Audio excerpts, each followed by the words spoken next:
I am glad there's somebody over at your shop who thinks that the Secretary of State may be trusted now and then. The Assistant Commissioner had an amused smile. I was really thinking that it might be better at this stage for Heat to be replaced by— "What? Heat? An ass, eh?" exclaimed the great man with distinct animosity. "Not at all. Pray, Sir Ethelred, don't put that unjust interpretation on my remarks." "Then what? Too clever by half?" "Neither, at least not as a rule. All the grounds of my surmises I have from him. The only thing I've discovered by myself is that he has been making use of that man privately. Who could blame him? He's an old police hand. He told me virtually that he must have tools to work with.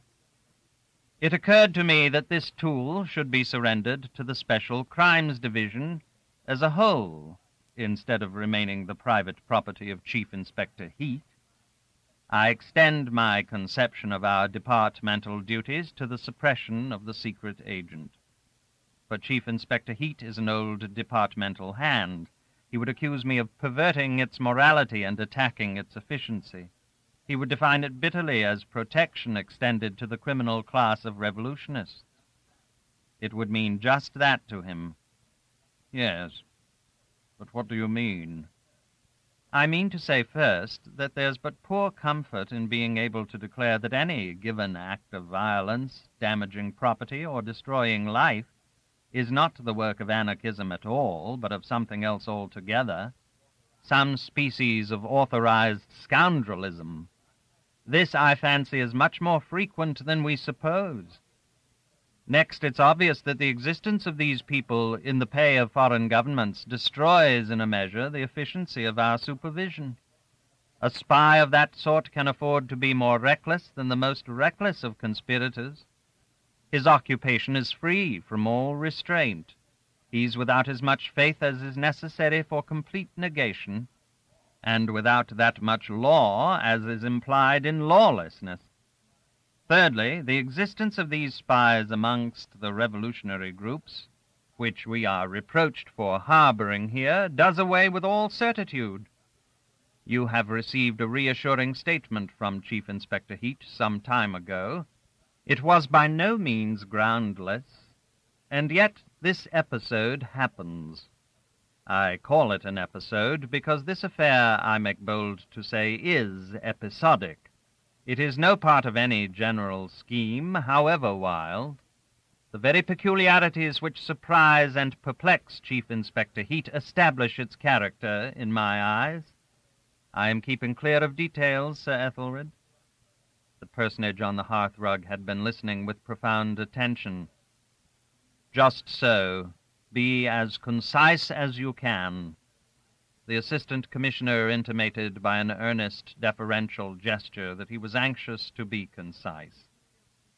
"There is a peculiar stupidity and feebleness in the conduct of this affair which gives me excellent hopes of getting behind it and finding there something else than an individual freak of fanaticism. For it is a planned thing, undoubtedly. The actual perpetrator seems to have been led by the hand to the spot, and then abandoned hurriedly to his own devices.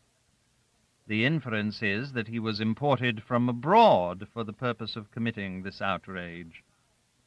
At the same time, one is forced to the conclusion that he did not know enough English to ask his way, unless one were to accept the fantastic theory that he was a deaf mute. I wonder now. But this is idle. He has destroyed himself by an accident, obviously. Not an extraordinary accident. But an extraordinary little fact remains. The address on his clothing, discovered by the merest accident, too. It is an incredible little fact, so incredible that the explanation which will account for it is bound to touch the bottom of this affair. Instead of instructing Heat to go on with this case, my intention is to seek this explanation personally. By myself, I mean, where it may be picked up.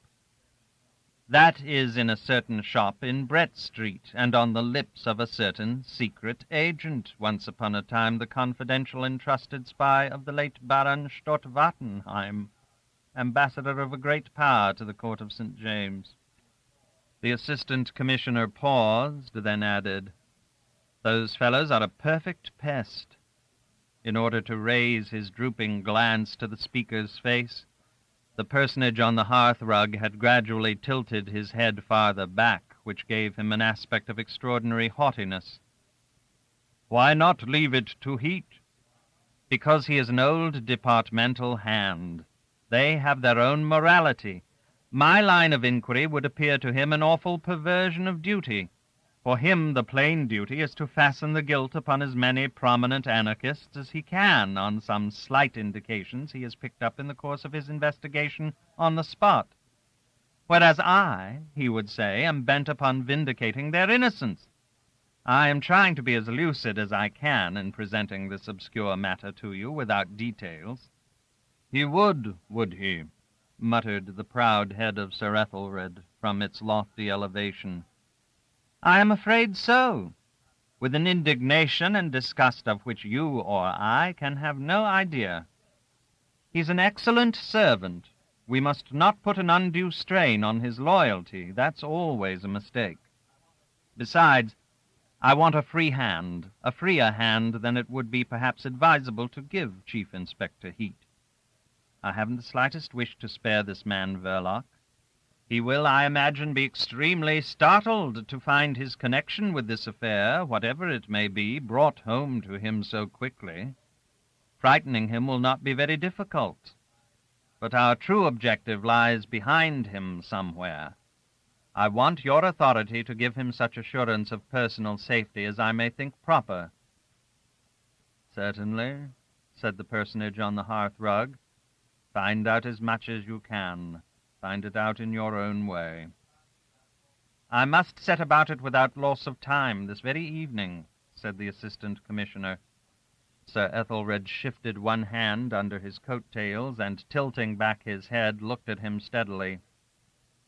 "We'll have a late sitting tonight," he said.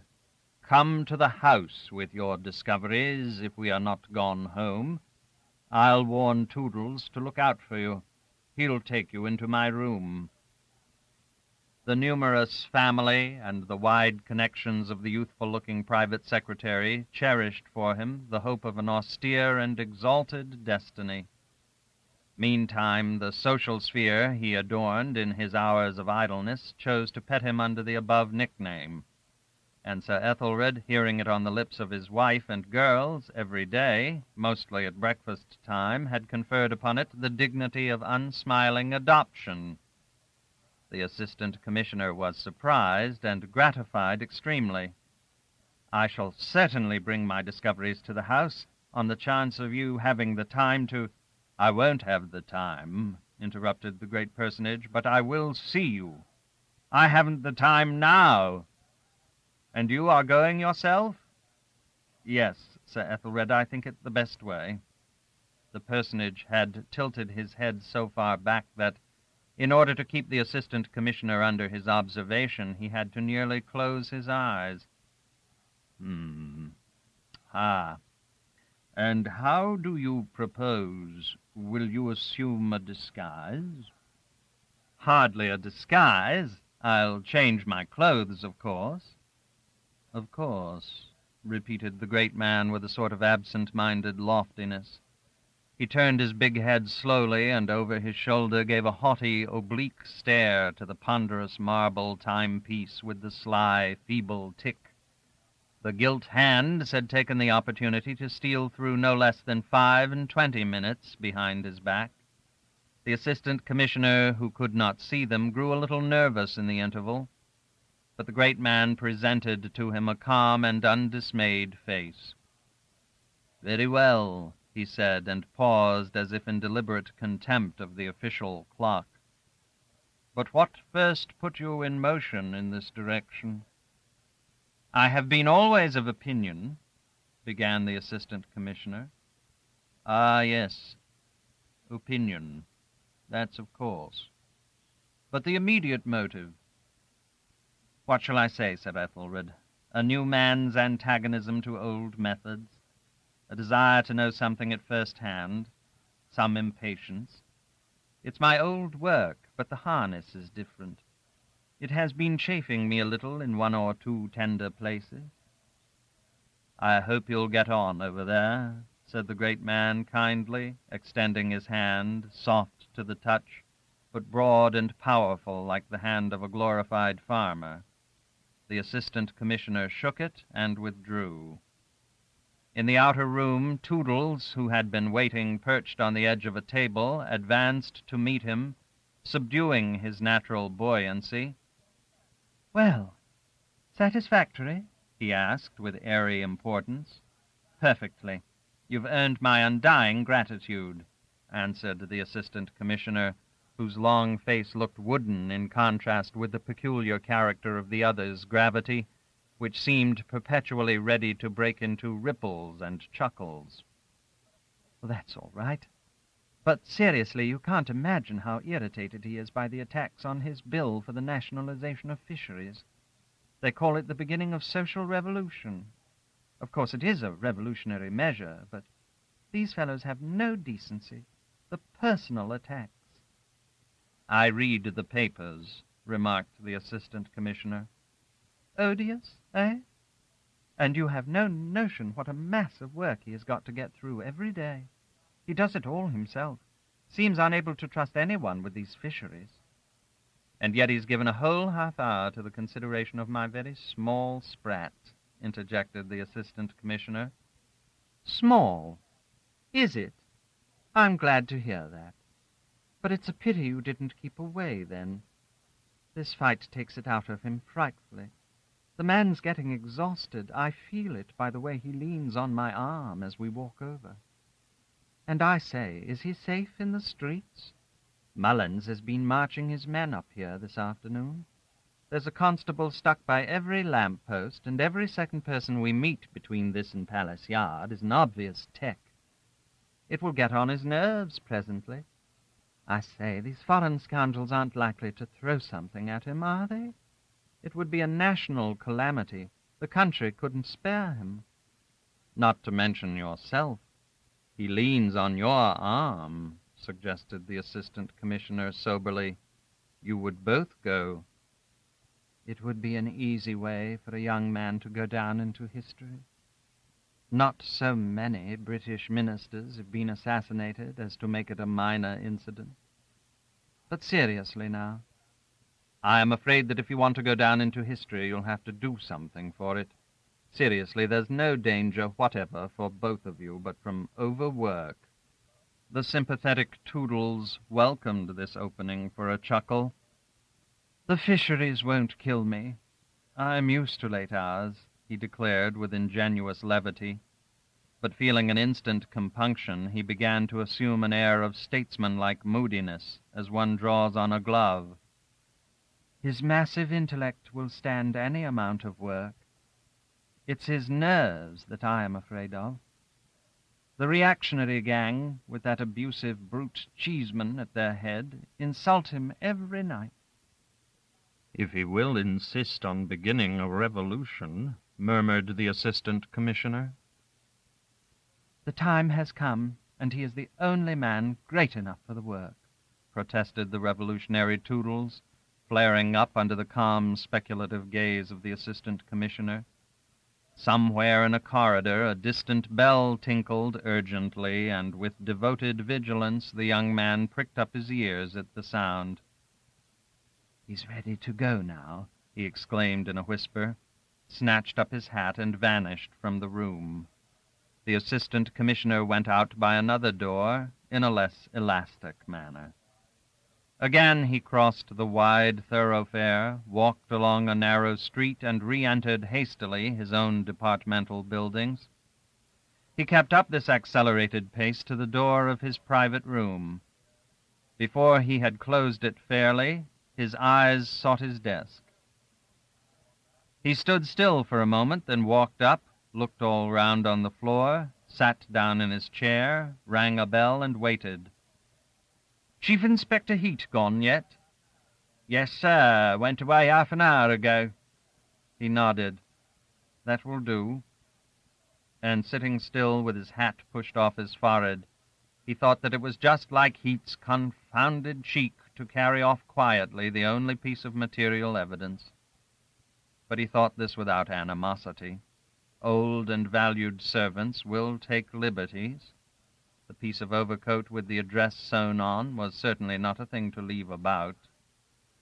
Dismissing from his mind this manifestation of Chief Inspector Heat's mistrust, he wrote and dispatched a note to his wife, charging her to make his apologies to Michaelis's great lady with whom they were engaged to dine that evening. The short jacket and the low round hat he assumed in a sort of curtained alcove containing a washstand, a row of wooden pegs, and a shelf, brought out wonderfully the length of his grave brown face. He stepped back into the full light of the room, looking like the vision of a cool, reflective Don Quixote, with the sunken eyes of a dark enthusiast and a very deliberate manner. He left the scene of his daily labors quickly, like an unobtrusive shadow. His descent into the street was like the descent into a slimy aquarium from which the water had been run off. A murky, gloomy dampness enveloped him. The walls of the house were wet, the mud of the roadway glistened with an effect of phosphorescence, and when he emerged into the Strand out of a narrow street by the side of Charing Cross Station, the genius of the locality assimilated him. He might have been one more of the queer foreign fish that can be seen of an evening about there flitting round the dark corners. He came to a stand on the very edge of the pavement and waited. His exercised eyes had made out in the confused movements of lights and shadows thronging the roadway the crawling approach of a hansom. He gave no sign, but when the low step gliding along the curbstone came to his feet, he dodged in skillfully in front of the big turning wheel, and spoke up through the little trap-door almost before the man gazing supinely ahead from his perch was aware of having been boarded by a fare. It was not a long drive. It ended by signal abruptly, nowhere in particular, between two lamp-posts before a large drapery establishment, a long range of shops already lapped up in sheets of corrugated iron for the night. Tendering a coin through the trap-door, the fare slipped out and away, leaving an effect of uncanny, eccentric ghostliness upon the driver's mind. But the size of the coin was satisfactory to his touch, and his education not being literary, he remained untroubled by the fear of finding it presently turned to a dead leaf in his pocket. Raised above the world of fares by the nature of his calling, he contemplated their action with a limited interest. The sharp pulling of his horse right round expressed his philosophy. Meantime, the assistant commissioner was already giving his order to a waiter in a little Italian restaurant round the corner, one of those traps for the hungry, long and narrow, baited with a perspective of mirrors and white napery, without air, but with an atmosphere of their own, an atmosphere of fraudulent cookery, mocking an abject mankind in the most pressing of its miserable necessities. In this immoral atmosphere, the assistant commissioner, reflecting upon his enterprise, seemed to lose some more of his identity. He had a sense of loneliness, of evil freedom. It was rather pleasant. When, after paying for his short meal, he stood up and waited for his change, he saw himself in the sheet of glass and was struck by his foreign appearance. He contemplated his own image with a melancholy and inquisitive gaze, then, by sudden inspiration, raised the collar of his jacket. This arrangement appeared to him commendable, and he completed it by giving an upward twist to the ends of his black mustache. He was satisfied by the subtle modification of his personal aspect caused by these small changes. That'll do very well, he thought. I'll get a little wet, a little splashed. He became aware of the waiter at his elbow and of a small pile of silver coins on the edge of the table before him. The waiter kept one eye on it, while his other eye followed the long back of a tall, not very young girl who passed up to a distant table looking perfectly sightless and altogether unapproachable. She seemed to be an habitual customer. On going out, the assistant commissioner made to himself the observation that the patrons of the place had lost, in the frequentation of fraudulent cookery, all their national and private characteristics. And this was strange, since the Italian restaurant is such a peculiarly British institution. But these people were as denationalized as the dishes set before them, with every circumstance of unstamped respectability.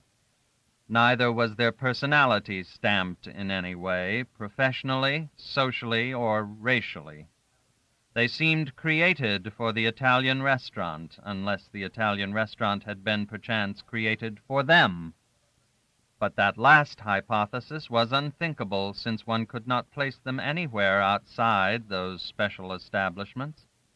One never met these enigmatical persons elsewhere. It was impossible to form a precise idea what occupations they followed by day, and where they went to bed at night. And he himself had become unplaced. It would have been impossible for anybody to guess his occupation. As to going to bed, there was a doubt even in his own mind. Not indeed in regard to his domicile itself, but very much so in respect of the time when he would be able to return there. A pleasurable feeling of independence possessed him when he heard the glass doors swing to behind his back with a sort of imperfect, baffled thud. He advanced at once into an immensity of greasy slime and damp plaster, interspersed with lamps, and enveloped, oppressed, penetrated, choked, and suffocated by the blackness of a wet London night, which is composed of soot and drops of water.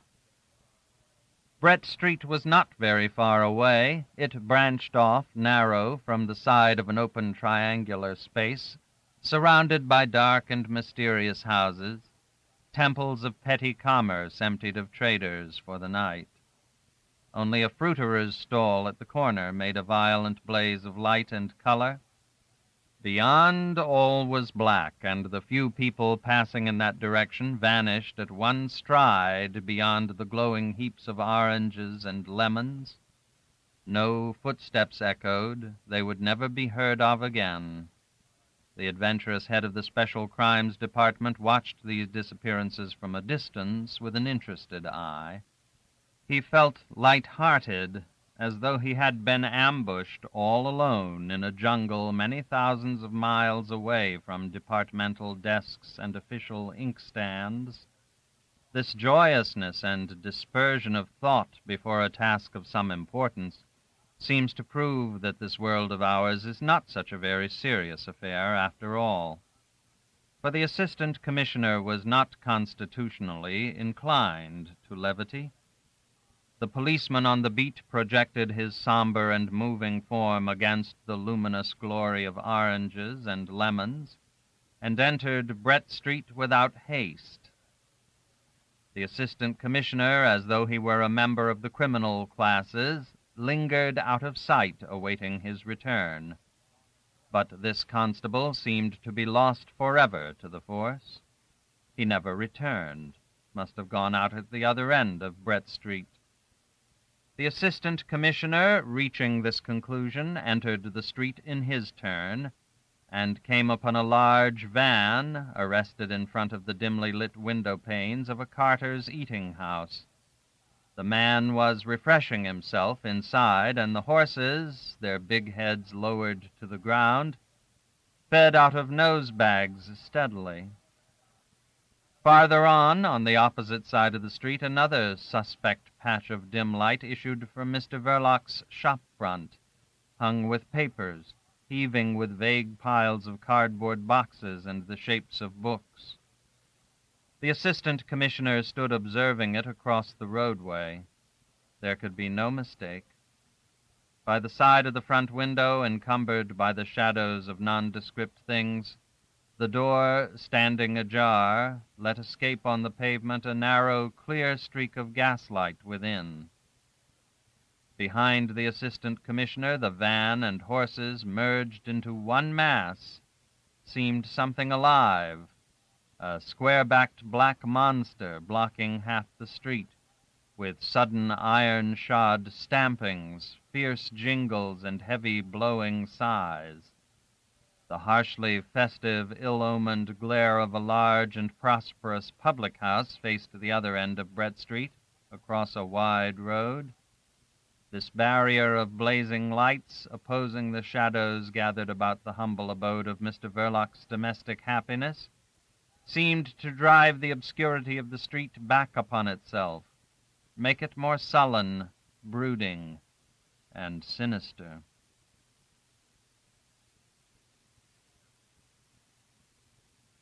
Chapter 8. Having infused by persistent importunities some sort of heat into the chilly interest of several licensed victuallers, the acquaintances once upon a time of her late unlucky husband, Mrs. Verloc's mother had at last secured her admission to certain almshouses founded by a wealthy innkeeper for the destitute widows of the trade. This end, conceived in the astuteness of her uneasy heart, the old woman had pursued with secrecy and determination. That was the time when her daughter Winnie could not help passing a remark to Mr. Verloc that "Mother has been spending half-crowns and 5 shillings almost every day this last week in cab fares." But the remark was not made grudgingly. Winnie respected her mother's infirmities. She was only a little surprised at this sudden mania for locomotion. Mr. Verloc, who was sufficiently magnificent in his way, had grunted the remark impatiently aside as interfering with his meditations. These were frequent, deep, and prolonged.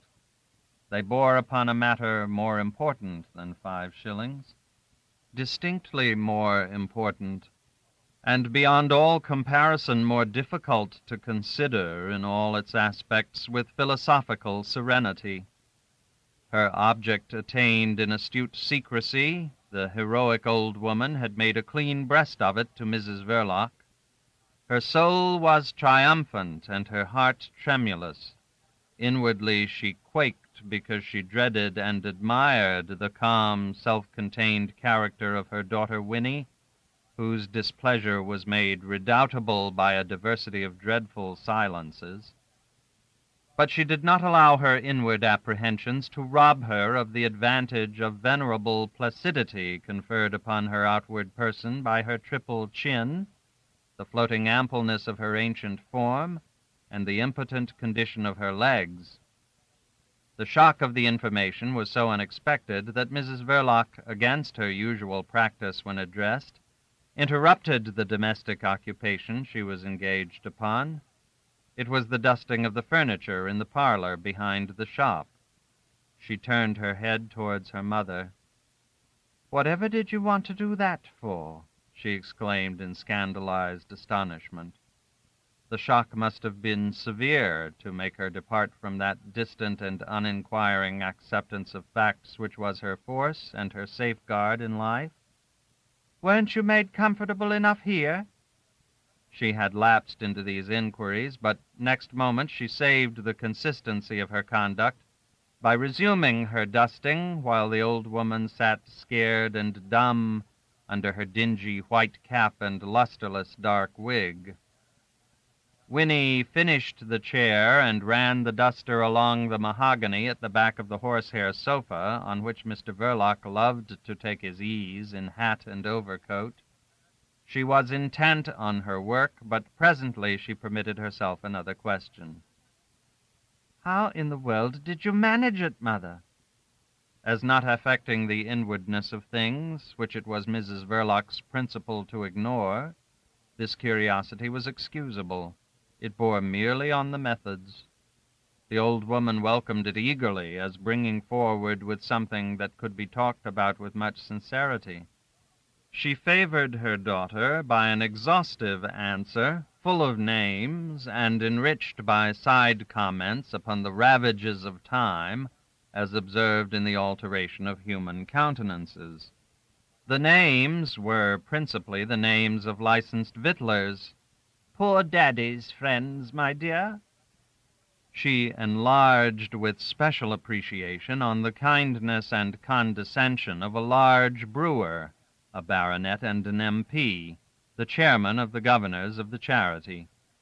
She expressed herself thus warmly because she had been allowed to interview by appointment his private secretary. "A very polite gentleman, all in black, with a gentle, sad voice, but so very, very thin and quiet. He was like a shadow, my dear." Winnie, prolonging her dusting operations till the tale was told to the end, walked out of the parlor into the kitchen, down 2 steps in her usual manner, without the slightest comment. Shedding a few tears in sign of rejoicing at her daughter's mansuetude in this terrible affair, Mrs. Verloc's mother gave play to her astuteness in the direction of her furniture, because it was her own, and sometimes she wished it hadn't been. Heroism is all very well, but there are circumstances when the disposal of a few tables and chairs, brass bedsteads, and so on, may be big with remote and disastrous consequences.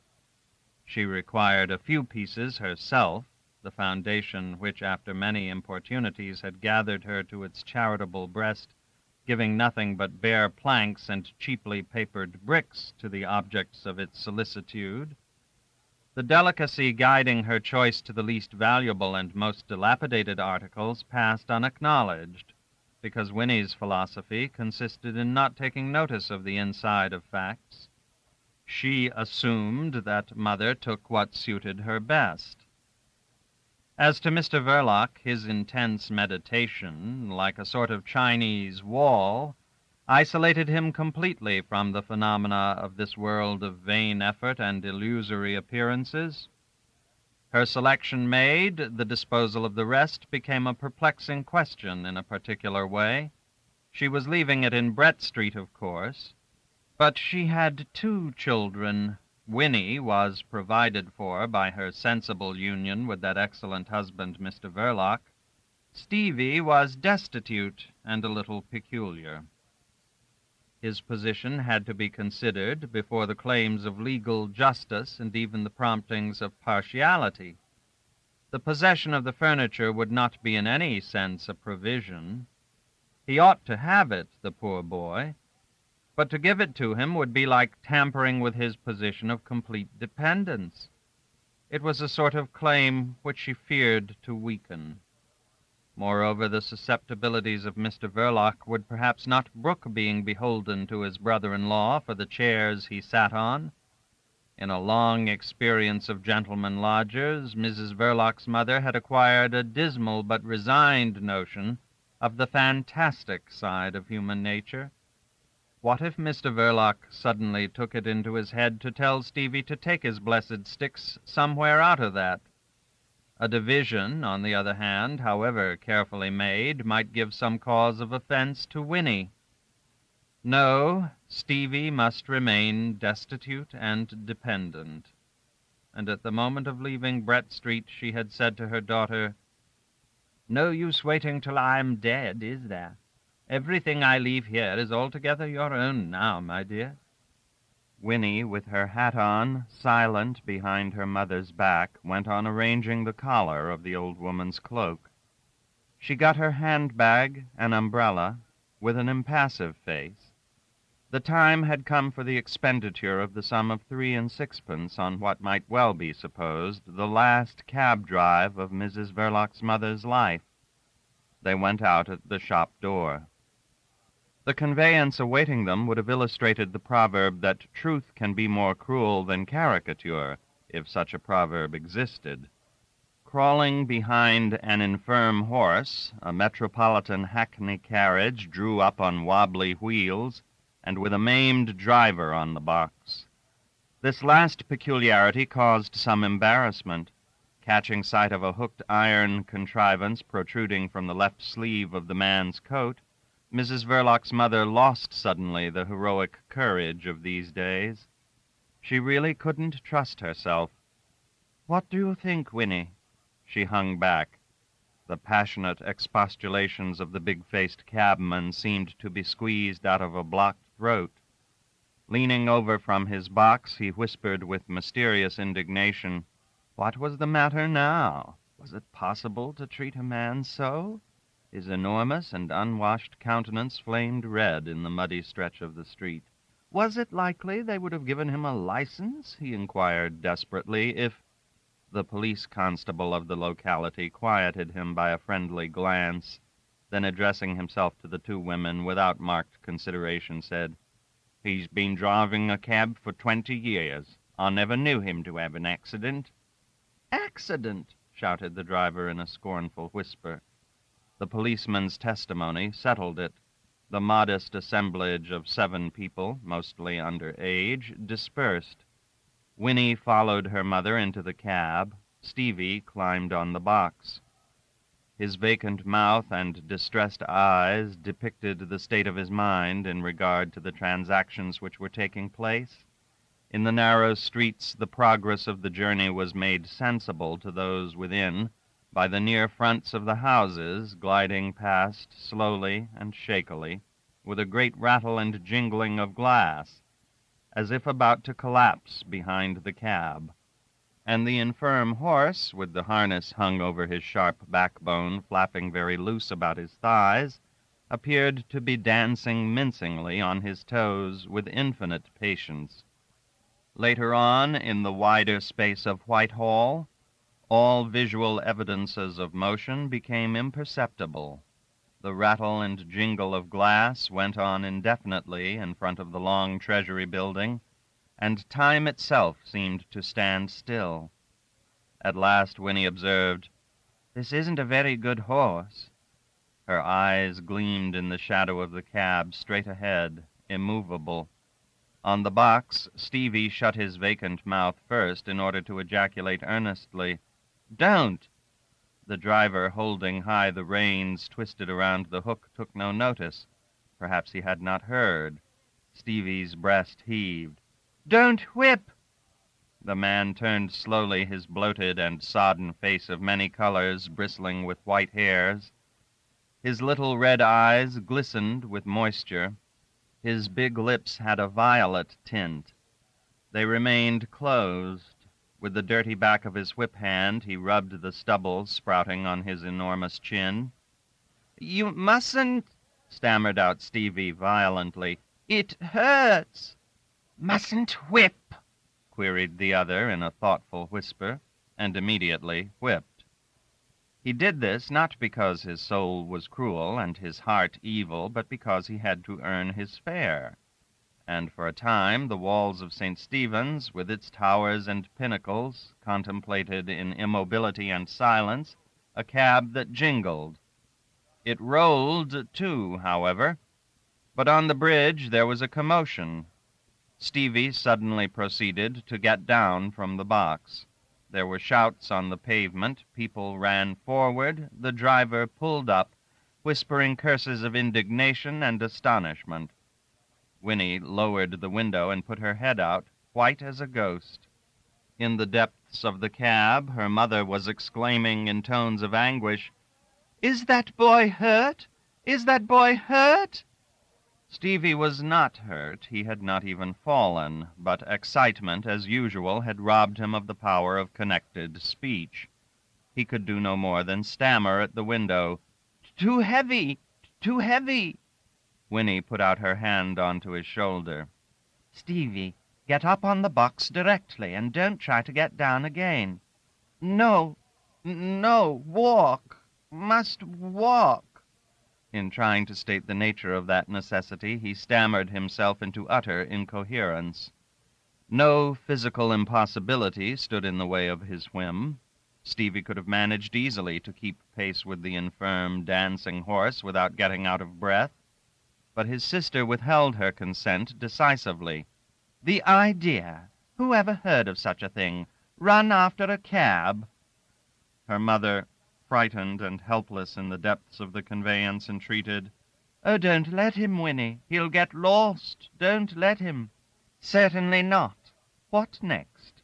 "Mr. Verloc will be sorry to hear of this nonsense, Stevie, I can tell you. He won't be happy at all." The idea of Mr. Verloc's grief and unhappiness acting as usual powerfully upon Stevie's fundamentally docile disposition, he abandoned all resistance and climbed up again on the box with a face of despair. The cabby turned at him, his enormous and inflamed countenance truculently. "Don't you go for trying this silly game again, young fellow."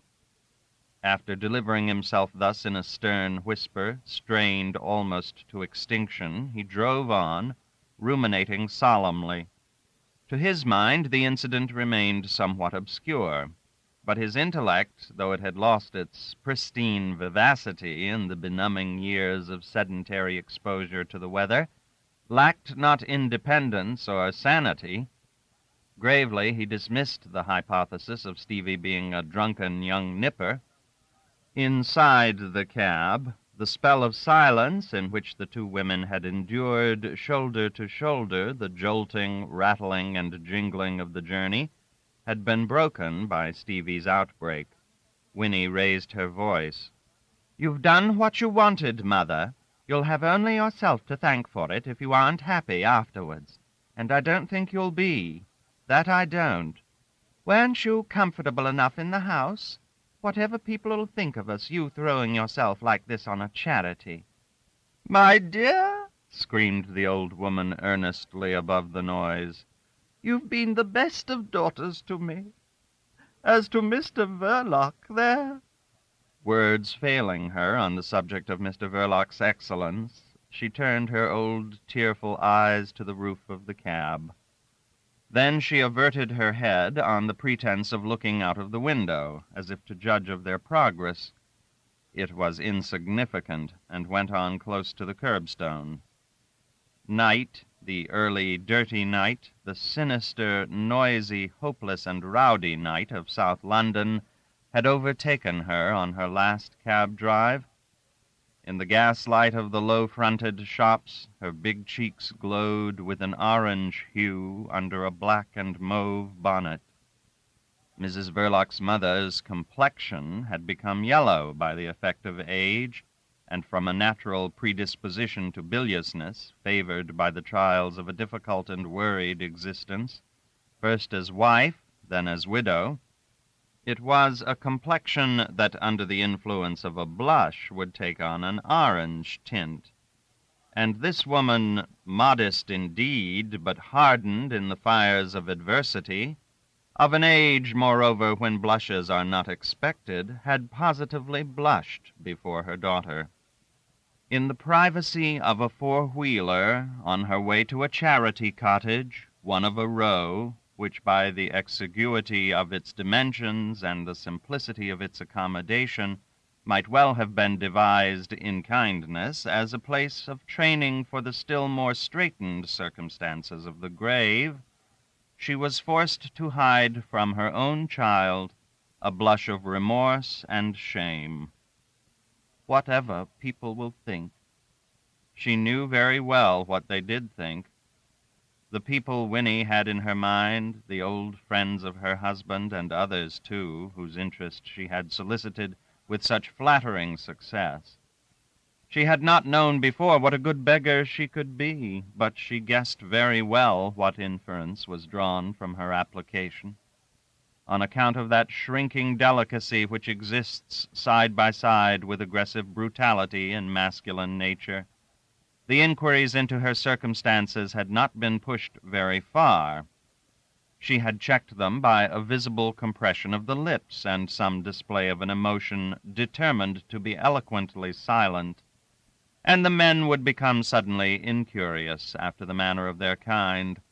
She congratulated herself more than once on having nothing to do with women, who, being naturally more callous and avid of details, would have been anxious to be exactly informed by what sort of unkind conduct Her daughter and son-in-law had driven her to that sad extremity.